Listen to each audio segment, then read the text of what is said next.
A South Auckland councillor is calling for more youth workers in the area after a series of shootings during the weekend.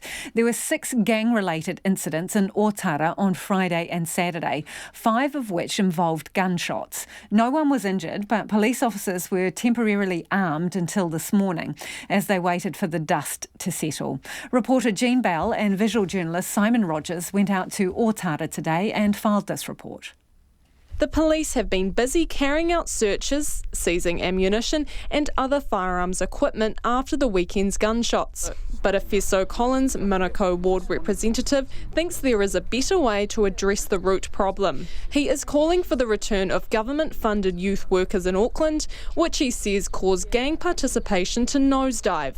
Mr Collins says crime levels have bounced back after the $3 million to fund the workers was withdrawn in 2017. You take the youth workers away, you're taking away intelligence from the community, intelligence for the police. If a cop turns up to a gang headquarters, that's just going to create violence. You're expecting a war. But if the police, who do their job really well, are working alongside youth workers who are collecting intelligence, understanding where the recruitment activities are going on, and they all go on either at school, at church, or in the after-school hours, that's where the youth workers are most effective.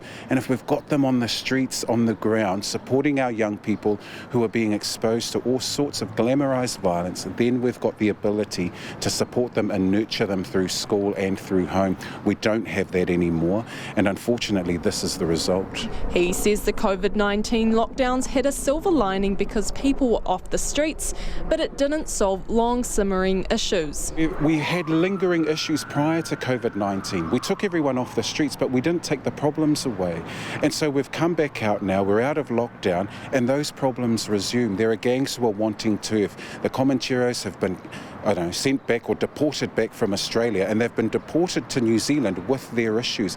They're looking for turf, they're looking for streets that they can claim as their own, and they're pushing in. And so you've got this inter-gang rivalry and competition as to who owns what streets. Mr Collins says increased social support, particularly youth workers, would help make a world of difference. Why we need really good community constables, and the police are doing a fantastic job, but we also need youth workers. We need our churches to step up. It's one thing to collect their tithes and to look in from a distance. It's another to actually get involved with the young people. Maria Peach, who works in South Auckland, says social deprivation needs to be addressed. I actually think there needs to be a massive investment in, eradicating poverty.